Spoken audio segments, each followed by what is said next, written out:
Magandang umaga po sa ating lahat. Good morning. Thank you, young people, for that song, For His Glory and My Good.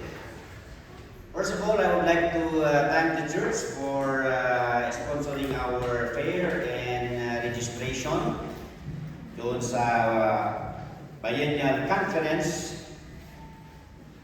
So that I decided that instead of me reporting about the conference, I choose to have a preaching report of all the biennial sermons, so that we want to relate to you the messages that we have heard from the conference, para sabihin ninyo na puro pasyal lamang ang aming ginawa doon. Ano po? So that sabi ko kay Sister Ira na ikuha ko muna ng 2 linggo yung mga messages before doon sa ating series lesson about how the Lord is presented doon sa 66 books of the Bible. Well, it was indeed a great blessing, even our travel going there, kasi nakasakay namin si Pastor Isra at siya ay namang problema kung paano siya makasakay. So all things work together for good. Hindi nakasakat siya. Grace, kaya yung ticket niya is yun yung ginamit ni Brother Isra o Pastor Isra. And so good dahil siya din ang ginamit ng Panginoon para makapunta kami sa Grace Baptist Church. Of course, we arrived there early in the morning, and we are thinking na mga alas 2 pa kami pwede tumira doon sa accommodation. So, through Pastor Ezra, then we were able to visit Pastor Namo doon sa Grace Baptist Church. So that after that, sila rin ang ginamit ng Panginoon para ihatid kami para hanapin yung aming accommodation. Yan. And then, we attended Sunday service at Puerto Fundamental Baptist Church under Pastor Fidel Ginmapang and our kababayan. Siya pala ang associate pastor doon, si Pastor Philip Canuto. And after church, through Sister or Madam Alona, nag-arrange siya kay Sister Annabel Thomas, yung taga-Binan na nandun sa Palawan, at siya ang nag-treat sa amin doon sa Biwo ng aming lunch. So nakapasyal kami kaagad doon, and then siya yung aming naging driver. So after lunch, pinasyal na kami doon sa ibang tourist destination. At ang masaya doon is dinala niya yung kanyang sasakyan from Binan. Kaya pangharabas ng kanyang sasakyan, siya lang ang natatanging pang-Highlander na nandoon. Igurot car na talaga niya. Well, so through Sister Annabel, nandun na kami sa Mitra house. Ginugol ko kung nasaan yung isang preference namin, kasi yung unang accommodation namin doon sa Pantalan, ginagawa pa yung pantalan. And then there is a flooded area, kaya maputik. So we decided na, sige, bisitahin na natin yung isang contact ni Pastor Rene, doon kina Pastor Mark Mauricio. So that we are, nag-transfer kami. So, through the car of Sister Annabel, hinapot namin yung aming mga gamit. Nag-transfer kami sa Calvary Baptist Church. Pero si Pastor Drew, naiwan siya doon. Mahirap pa ang sasakyan, kaya we decided na mag-transfer. Hindi siya accessible, so hamakin mo na lang. Palaging mangungontrata na lang kami. Lalo pag gabi, kasi yung, of course, matatapos yung session, 9 to 10. At least doon sa pinag-transfer na namin sa Calvary Baptist Church ay accessible yung sasakyan. And to tell you, doon mismo sa church na yun, nandoon na yung mga city tours. Tatricyclein mo lang yung Bakersfield, yung Mitra, and then yung Kaaruba mismo dahil Butterfly Garden. So talagang hindi kami nahirapan para makapagbisita doon sa mga tourist destination doon. And it's good na doon din na-house yung mga kapatiran sa Makasig, galing sa Makasig Baptist Church sa Irisan. And then sumunod si Pastor Ramil, kaya nakasama namin si Pastor Ramil and some of the brethren in Manila Baptist Church. Noong unang day, umaabot ang attendance doon sa conference na 4,000. Yan, almost 4,000. Pero noong middle of the week, umabot na ng 5,000 attendees. And ang next na biennial conference ay sa Tacloban, Leyte. That will be 2027. Yeah. Okay, let us pray before we go to the messages. Truly, Father God, we are so grateful for your faithfulness and how the way you strengthen everyone, take care for everyone with our needs, and give us another privilege and great moment in your word, and then just cleanse us from all our unrighteousness, that nothing can hinder the blessings that we are about to receive from your word. Bless our time together in Jesus' name. Amen. Of course, sa unang gabi, may tinatawag tayong keynote speaker na bibigay ng introductory message doon sa conference. At ang nagbigay ng keynote message is our AFPCP chairman, Reverend Livy Lumilang. And he spoke about the connectivity of the fellowshipping churches, of fundamental Baptist churches, and collaboration. When we say collaboration, our partnership and teamwork for the ministry that God has entrusted us in our association. So that the theme is to thrive. Doing the ministry for such a time as this. Yun po yung tema natin. And according to Pastor Levy, in doing the ministry, then we need to do it in one accord. As the early church in the New Testament, in Acts 1:14, did the ministry. First of all, they are one accord in prayer. Yeah. Acts 1:14. This all continued with one accord in prayer and supplication with the women and Mary, the mother of Jesus, and with his brethren. Pastor Elburn said that actually prayer comes first before the ministry. So that this is what the early church did. They were one accord in prayer. And of course, they are also one accord in worship. Acts 2:46-47. And they continuing daily with one accord in the temple, and breaking bread from house to house, they eat their meat with gladness and singleness of heart, praising God and having favor with all the people. And the Lord added to the church daily such as should be saved. And not only one accord in prayer, they are one accord in worship, they are one accord in thanksgiving.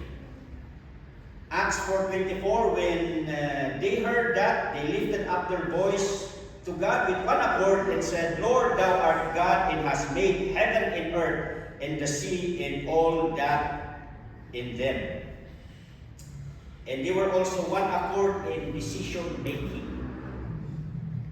This is the commissioning of Paul and Barnabas, Acts 15:25. It seemed good unto us, being assembled with one accord, to send chosen men unto you with our beloved Barnabas and Paul. This is to comfort a mission work. So that the psalmist said, how pleasant it is for the brethren to dwell together in unity. So that we do the ministry in one accord, and of course, we do the ministry in unity. Ephesians 4:3. endeavoring to keep the unity of the Spirit in the bond of peace. So that Pastor Levi Lumilan, as the chairman of our association, he did visitation and some of our fellowshipping churches, and he shared to us what he observed about our association. And he said that some of our fellowshipping churches, and this is one thing good because he spoke of Northern Luzon Fellowship. With regards to the Northern Luzon Fellowship, indeed, we have these geographical challenges. Dahil bundok-bundok na tayo, ano? Parang mas mahirap na magkaka-fellowship tayo, pero humanga siya dahil sabi niya na sa kahirap ng distance at travel ng ating mga churches is that meron tayong magandang pagkakaisa. Yan. Katulad ng NBQII, alam mo yung NBQII? Kasi dati-rating I lang. No? Iba Vizcaya, Quirino, Isabela. Ngayon, meron ng Ifugao, kaya NBQII. And then, of course, yung MPCAP, Mountain Province, Kalinga, Apayao. Kasi sabi niya, at least maganda yung ating pagkakaisa, our cooperation. But he said, in some of the other areas here in the Philippines, kunti na nga sila, nag-aaway pa at hindi walang unity. And sabi niya, some churches were also divided and proselyted by non-fundamental church seminars and fellowship. Kaya marami tayong mga kapatiran o mga churches na nawala dahil of yung mga kinakandak ng mga seminars na hindi galing sa ating association. Kaya nga mag-ingat po tayo, mga kapatid, kung saan-saan lamang tayo nag-attend ng mga seminars or fellowship, so that let us appreciate the legacy of faith that was passed on to us by our foreparents in the faith. So sabi niya doon, let's endeavor to keep the unity of the Spirit in the bond of peace. And then thirdly, he said, we do the ministry as one body of the Lord Jesus Christ. Ephesians 4:4-6. There is one body, one spirit, even as ye are called in one hope of your calling, one Lord, one faith, one baptism, one God and Father of all, who is above all and through all and in you all. We understand, this is not new to us, it is just a reminder that of course we are one body in Christ, but we are composed of different parts. This body of Christ is a composition of different parts. Romans 12:4-8, for as we have many members in one body, and all members have not the same office, so we being many are one body in Christ, and everyone members one of another. Having then gifts differing according to the grace that is given us, whether prophecy, let us prophesy according to the proportion of faith, or ministry, let us wait on our ministering, or he that teacheth on teaching, or he that exhorteth on exhortation, he that giveth, let him do it with simplicity, he that ruleth with diligence, he that showeth mercy with cheerfulness. So meron po tayong mga kanya-kanyang gift, ability na binigay ang Panginoon, so that hindi lamang po ito natin ginagawa para sa ating sarili, pero sa pangkalahatang iisang katawan ng Panginoong Jesus. That's why in Ephesians 4:11-16, it says there, and he gave some apostles, and some prophets, and some evangelists, and some pastors and teachers. And though we are composed of different parts, these different parts has coordination. And it results to effective results.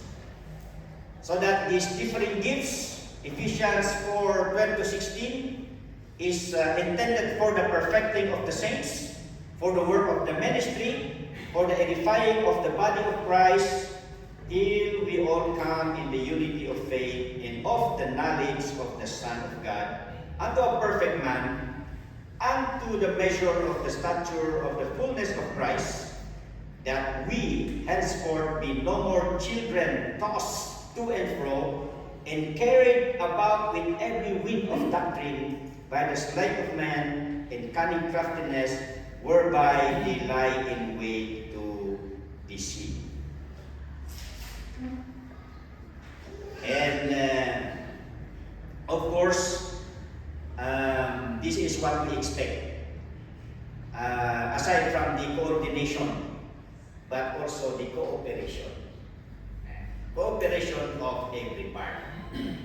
For it says in Ephesians 4:16, from whom the whole body fitly joined together and compacted by that which every joint supplieth, according to the effectual working in the measure of every part, maketh increase of the body unto the edifying of itself in love. Ibig sabihin, bawat isa ay may contribution sa paglago ng katawan ng Panginoong Jesucristo sa ministry na kanyang ibinigay sa atin. So as a conclusion, our keynote speaker said we are to endeavor to keep the legacy of faith passed on to us by our foreparents in the faith.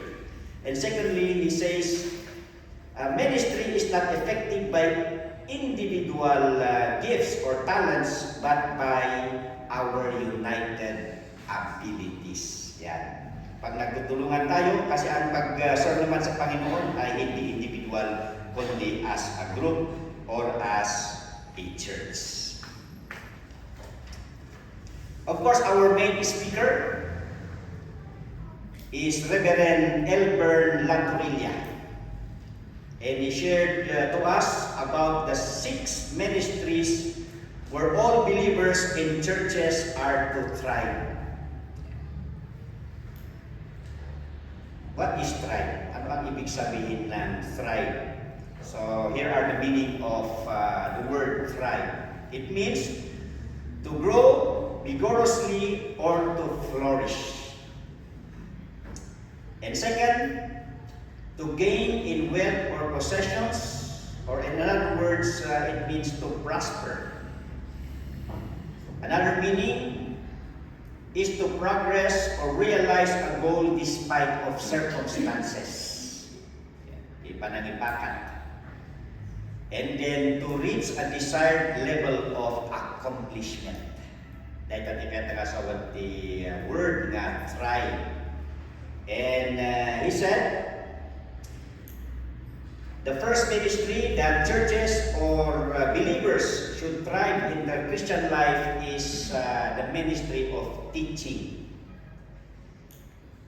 And sa kanyang sub-points, sabi niya, to answer this ministry, he shared about the why of teaching, the what of teaching, the when of teaching, the where of teaching, and then the what then of teaching.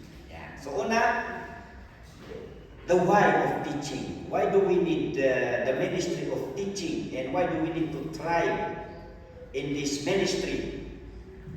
Well, number one, it's because of the Great Commission. It was commanded.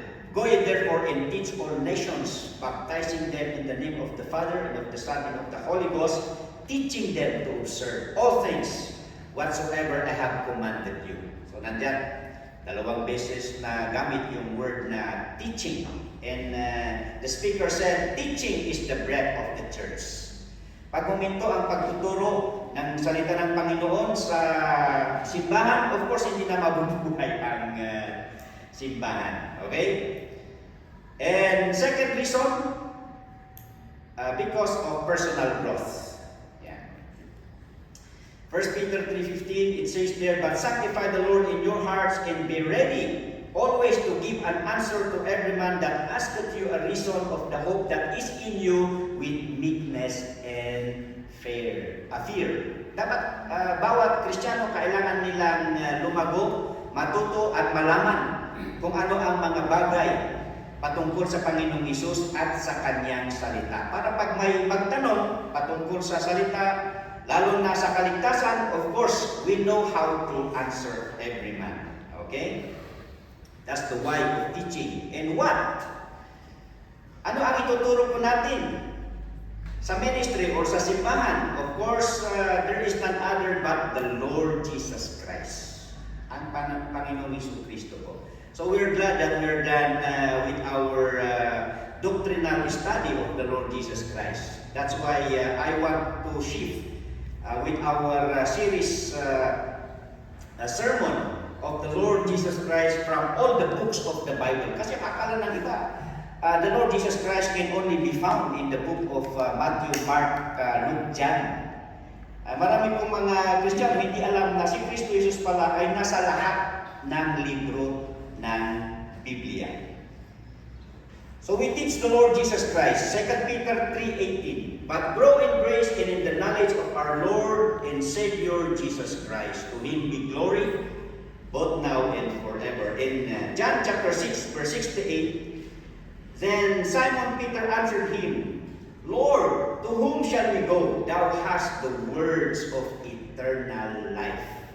Actually, the Lord Jesus Christ, when He is answering the Jews or the Pharisees, He told them that you are searching actually the scriptures, for in them ye think ye have eternal life, and they are they which testify of me. Yeah. But you do not come to me, so that you will be saved.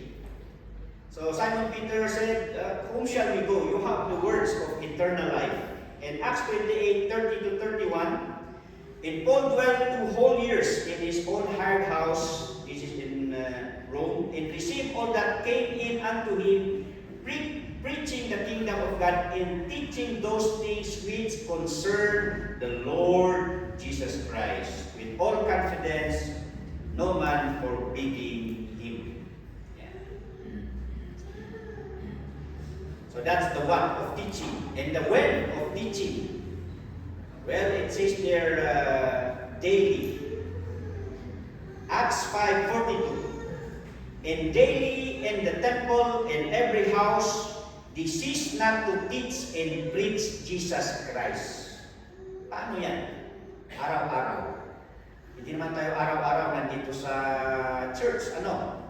Pero sabi dyan, daily, not only in the temple, but in every house. Kaya sabi ng speaker natin, teaching does not close with the church doors. Di ba?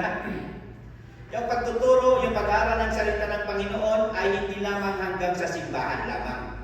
Pag na-dismiss na tayo, na-close na yung pintuan, dapat ang pag-aaral ng salita ng Panginoon ay patuloy doon sa ating mga tahanan, doon sa ating mga bahay. This is what actually happened in Acts 28:30-31. In Paul dwelt, or where's that? Acts 17:11. These were more noble than those in Thessalonica, in that they received the word with all readiness of mind, and searched the scriptures daily whether those things were so. It speaks of the Berean believers. Hindi sila nakontento doon sa pakikinig ng preaching ng salita ng Panginoon, but they themselves researched the Word of God. Kung tama nga ba yung pinapangaral sa kanila. Alright? And then where do we teach the Lord Jesus Christ? Well, in church, at home, at work, everywhere. So sabi natin kanina, in the temple, in every house. And sa Deuteronomy chapter 6, verse 7, and thou shalt teach them diligently unto thy children, and shalt talk of them when thou sittest in thine house, and when thou walkest by the way, and when thou liest down, and when thou risest up. So kahit saan, no? So what then? It speaks of the result. Why do we need to teach? What then of teaching? Number one, we do the teaching ministry to produce stable believers. Yan. Ma-establish, maging stable. We have mentioned kanina, Ephesians 4:14, that we henceforth be no more children tossed to and fro and carried about with every wind of doctrine by the sleight of men and cunning craftiness whereby they lie in wait to deceive. Yan. Lalo na ngayon, ang dami pong mga false doctrine. Yan. Sa YouTube. Kung saan sa social media. So dapat we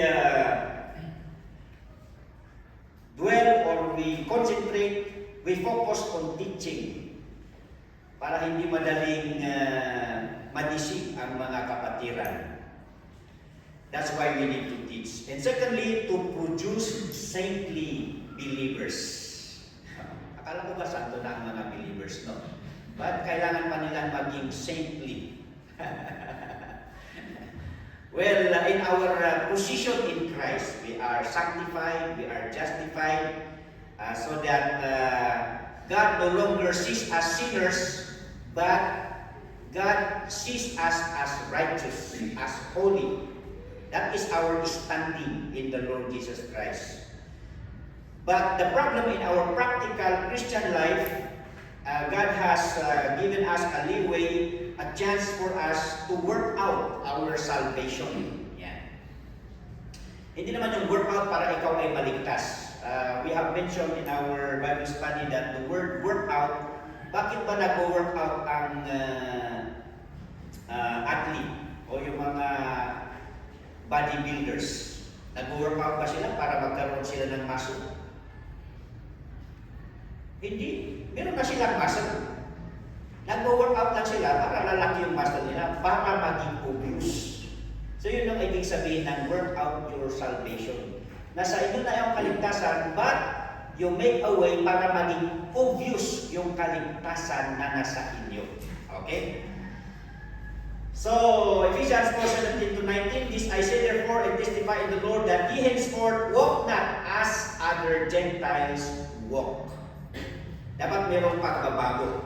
In the vanity of their mind, having the understanding darkened, being alienated from the life of God through the ignorance that is in them because of the blindness of their heart. Kasi hindi pa nila napag-aralan, nalaman ang patungkol sa maka-Diyos na pamumuhay, so that we need teaching. So to produce stable believers, to produce saintly believers, and thirdly, to produce serving believers. Yan, maglingkod sa Panginoon. 2 Timothy chapter 2 verse 2, and the things that thou hast heard of me among many witnesses, the same commit thou to faithful men who shall be able to teach others also. Yan, dapat yan ang sukatan ng ating spiritual growth. Yan. Hindi lamang natin matutunan kung paano ibahagi ang Ebanghelyo, ang kaligtasan ng Panginoong Hesus. Kasi hindi po doon nagtatapos yung ating trabaho or our mission. Sabi doon is the second part, teaching them to observe all things whatsoever I have commanded you. Yan. So to produce serving believers not only in the area of teaching, but in the spiritual gifts. Yan. Okay. And the second, from our main speaker, Elmer Laturilla, the second ministry that the church, or the ministry of the church should thrive, to grow, is in preaching. So that in 2 Timothy chapter 4, ito po yung kanyang text or the passage that he used. In 2 Timothy chapter 4, verse 1, we can see here that the charge of preaching. So meron siyang tatlong sub-point sa preaching. The charge of preaching, the challenge of preaching, and the character of preaching. So una, the charge of preaching. What is the charge of preaching? Under that is number 1, the strong charge. Because it says in 2 Timothy chapter 4 verse 1, I charge thee therefore before God and the Lord Jesus Christ, who shall judge the quick and the dead at his appearing in his kingdom. This charge of preaching comes from the great commander, the commander Jesus, who is the judge and soon to be king. That's why the speaker said this is a strong charge. when we go to the Great Commission, they will ask us by what authority. Even the Lord Jesus Christ, he was questioned by what authority he does his ministry. And I remember one of our pastor, Pastor Jun Kias, kasi ang ito ko noon, isa yan sa mga seat ng pagano. Yan. Kaya mahirap yung evangelism noong una, sinauna doon sa itukod. Pag nag-film ka doon, binabato ka doon eh. Yan. At ang sabi nila, yung nang babato pala, nilalasin ng pari para sila yung mambato doon sa film. So si Pastor Jun Kias, ang tatay niya actually is albularyo eh, si Pastor Kias. So it's good na naging pastor siya. So of course, nung siya na yung nag-share ng salita ng Panginoon sa itugon, sabi na, sa ka kumuha ng authority? Bakit ikaw ay nagtuturo? Of course, in the early times, di ba pinagbabawal ng Roman Catholic ang mga members na maghawak ng Bible? Kasi sa kanila, ang mag-interpret lang, ang gagamit lang ng Bible ay yung mga priests.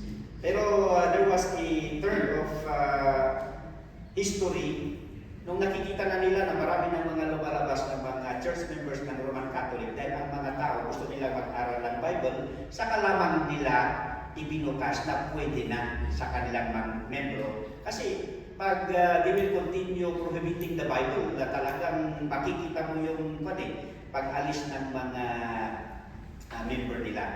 Kaya ngayon, inopen nila ang Bible sa kanilang mga members at pati yung mga awit natin, yung mga prayer meeting natin, yung mga fellowship natin, yung mga activity natin, ginaya nila para hindi tuluyang umalis yung mga members nila. So that was the situation before, kaya nga tinatanong nila, bakit saan galing ang iyong authority? So sabi ni Pastor Kias, well, binuksan niya yung Matthew 28:18. All power is given unto me. So that they cannot question the authority. Dahil ang Panginoong Jesus naman ang nagsabi, go ye therefore and teach all nations, baptizing them in the name of the Father. So this is a strong charge. It says there, from the commander. Our commander is the Lord Jesus Christ. And the simple charge, 2 Timothy 4:2, preach the word, be instant in season or out of season, reprove, rebuke, exhort with all long-suffering and doctrine. Yeah. The charge of preaching and the challenge of preaching. 2 Timothy 4, verse 3-4. Why do we need to preach? For the time will come when they will not endure sound doctrine, but after their own lust shall they heap to themselves teachers, having itching ears, and they shall turn away their ears from the truth, and shall be turned unto fables. Yan. Kumusta na po tayo mga kapatid? Kumusta ang inyong mga tainga? Agad-gadol? Kung natin speaker tayo, but in some of our churches is pag tumayo na yung pastor doon sa pulpito, jadi kumatalan di kuada, jadi kumatalan di Tagalogan. Nakakati na yung tainga. And then we encounter some testimonies na may mga ibang membro na sinasabihan pa si pastor kung ano ang kanyang i-preach. Mahirap na yun, ano? Pero yun, especially in the end times na pipiliin lamang ng mga members kung ano ang gusto nilang tingin. Ayaw na nila ng correction, ayaw na nila ng review, pati na instruction, ayaw na nila eh. Walang review doon na instruction. So that it says here, the time will come na mahirap talaga ang magturo ng salita ng Panginoon. But we need to keep on preaching, strive preaching. And then the character of preaching.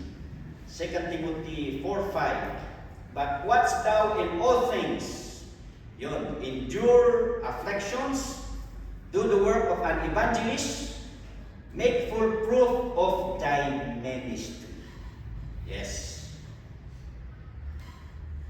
Meron siyang tatlong letter V as in victory. So that the character of preaching, it says there, be vigilant, from the word watch thou in all things, or be alert. Yeah. We need to see what is happening around, and we need to preach the truth, the right teachings of the Word of God. Be vigilant, and then endure afflictions. The V for that is be valiant. Valiant. Be strong. So that we need men who exercise strong attitude, or the perseverance in preaching the Word of God. And then the third V is be victorious. From the word, you make full proof of your ministry. Patunayan mo ang iyong ministry. And how do you do that? Then, as you do the ministry, you do the work of an evangelist. Yan. Hindi po nawawala sa ministry yung sharing the gospel, soul winning, personal evangelism. So hindi po mawala. So that marami tayong mga na-encounter mga ngayon. Ang ini-evangelize nila yung mga membro ng mga simbahan. Pero na rin yung ibang katuruan ngayon na ayaw na nilang mag-evangelize dahil ang Panginoon na ang nagdadala ng tao sa simbahan. Yan. So that we are mandated that we are to go and preach the gospel. Para maging victorious yung ating ministry, ay hindi po mawawala. One of the breath of one of the life of the ministry of the church is, of course, not only teaching but evangelism, soul winning. 1 Corinthians 1:21-25. For after that, in the wisdom of God, the world by wisdom knew not God. It pleased God by the foolishness of preaching to save them that believe. For the Jews require a sign, and the Greeks after wisdom, but we preach Christ crucified, unto the Jews a stumbling block, and unto the Greeks foolishness, but unto them which are called, both Jews and Greeks, Christ the power of God and the wisdom of God, because of the foolishness of God is wiser than men, and the weakness of God is stronger than men. Yeah. All right. The third one, where the church need to thrive. So teaching, preaching, at ang pangatlo po is praying. In Acts 2:42, the early church, they continued steadfastly in the apostles' doctrine, that's the teaching, in fellowship, and in breaking of bread, in prayers. So the church began in prayer. And our speaker said, prayer is no spare tire. Ganun ba? Ano ang ibig sabihin nun? Spare tire lamang ba ang prayer? Kasi kung minsan, of course, we are fortunate these days, we are most privileged. And sometimes, we can do such remedies sa ating mga concerns. So parang nagiging last recourse na lang natin ang Panginoon. Yan. Parang pag wala na tayong matakbuhan, sa Panginoon na. Pero hindi dapat. First recourse natin ang Panginoon. Kaya sabi ng ating speaker, prayer is no spare tire. It should be the first. Okay? Why? The importance of prayer, he said, it taps the power of God. Naniniwala pa rin ba kayo na prayer is power? Yes, it taps the power of God. Yan po katindi ang prayer. Kung minsan parang nalagpan lang, di rin na tayo. But actually, we are connecting to the most powerful God when we pray. And it is the easiest step to God.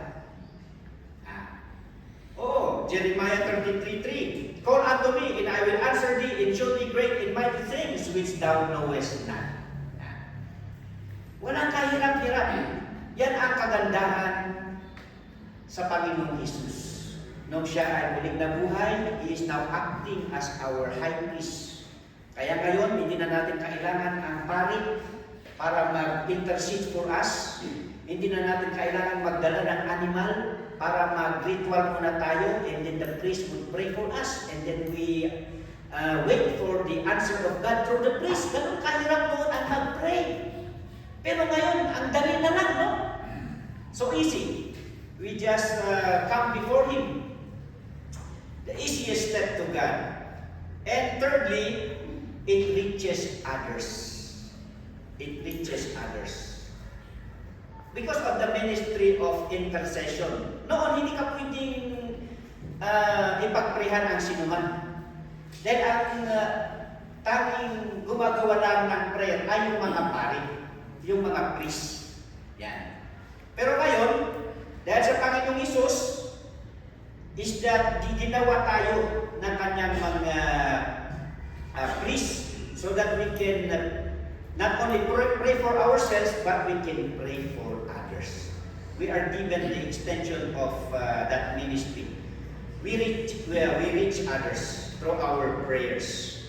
At sabi ng ating speaker pang-apat, the importance of prayer, everybody can do it.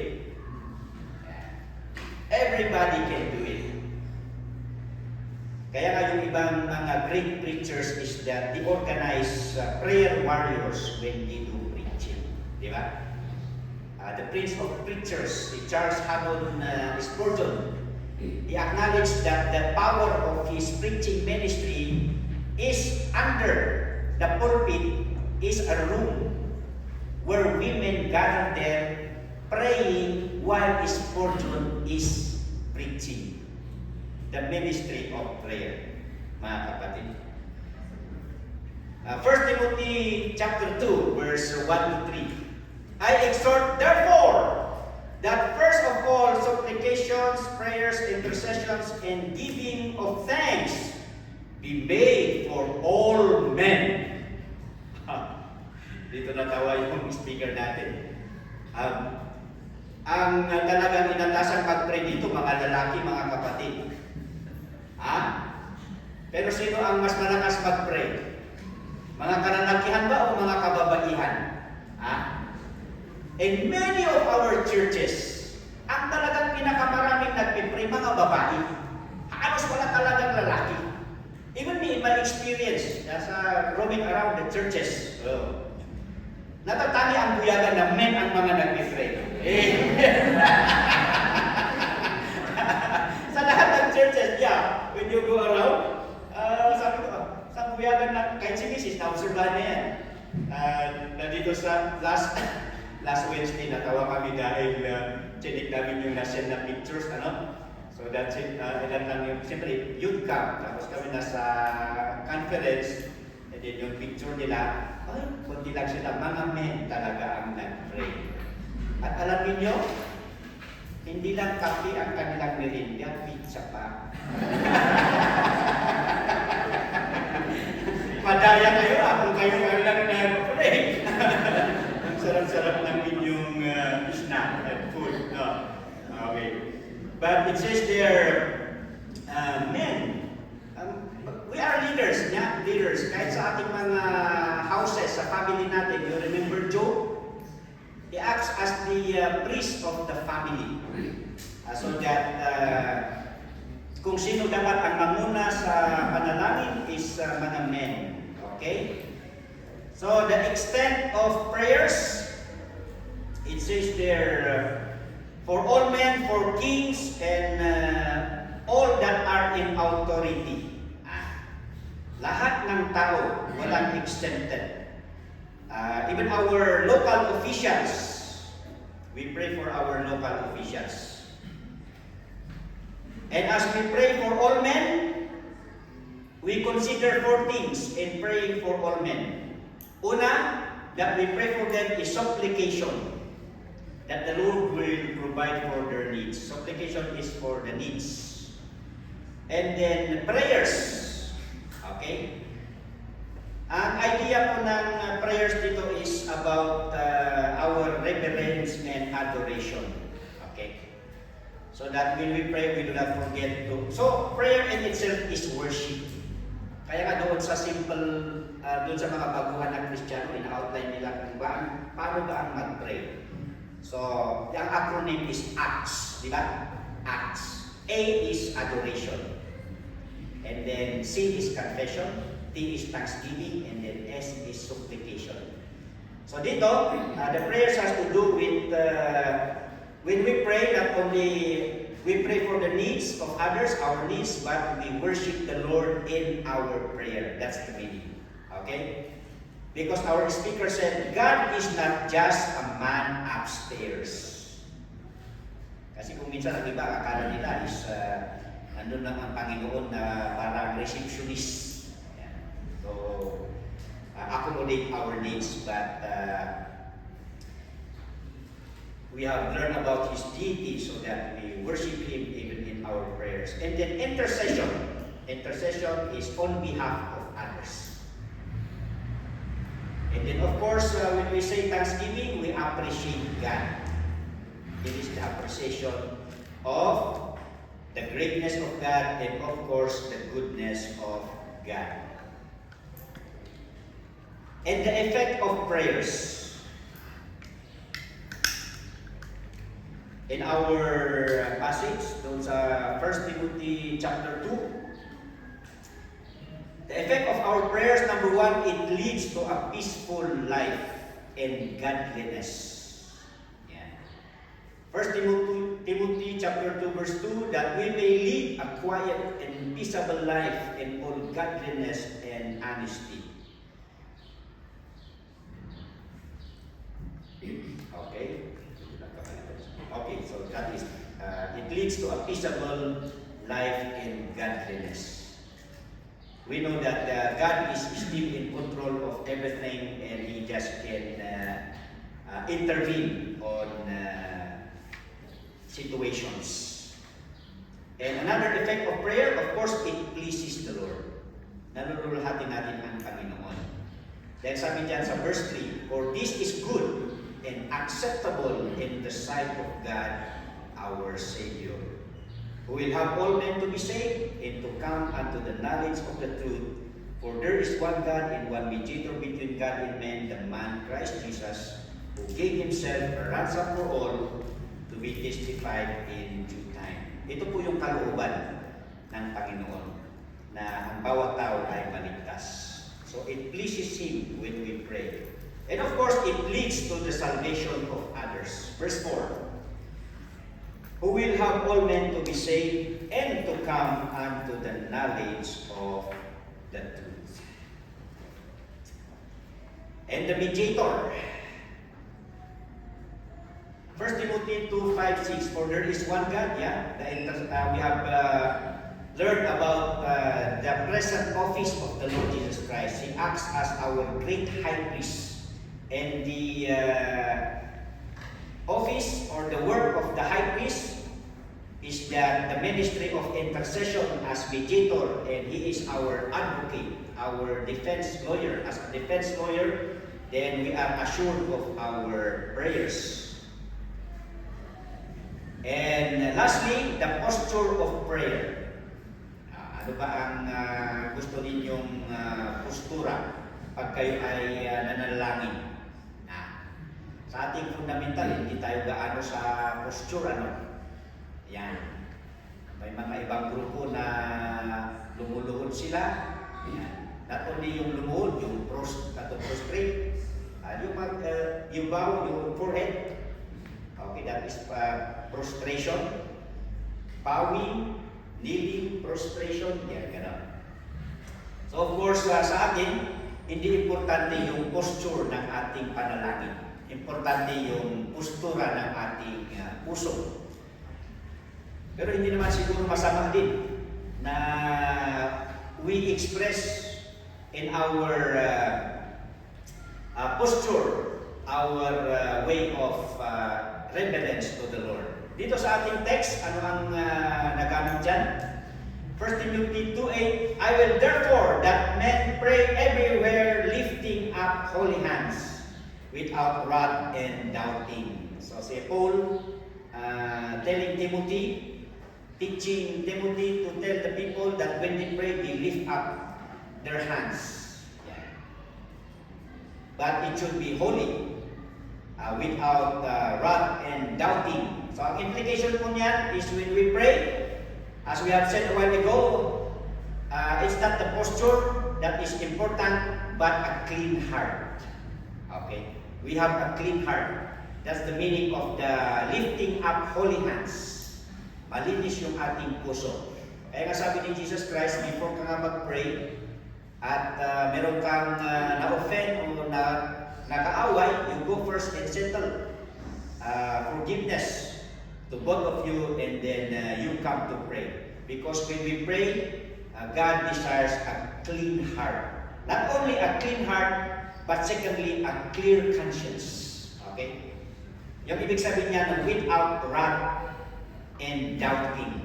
Yan. Walang galit sa puso. Yan. Walang hinanakit.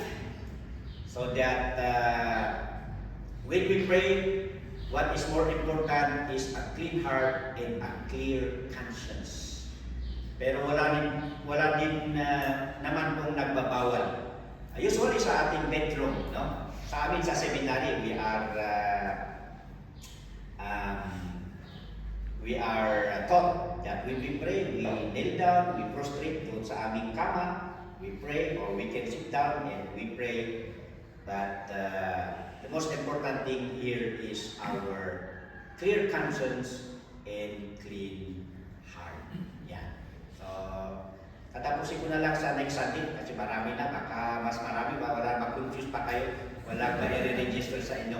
Pero yun po ang ating mga messages from our AFPCP chairman during the ministry in one accord, in unity, and as one body of the Lord Jesus Christ. And our main speaker, in doing the ministry, we are to thrive in our ministry of teaching, in the ministry of preaching, and in the ministry of praying. Let us pray.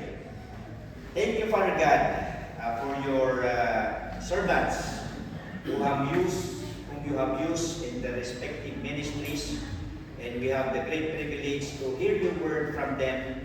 And we delegates and pastors could relay these encouraging messages to everyone, so that all our people would thrive in their personal Christian lives, in prayer, in learning, teaching your word, and also in sharing the gospel. So thank you. We continue to impress the truths that we have heard, we have learned from your word, and give us the enablement to apply them. For we pray in Jesus' name.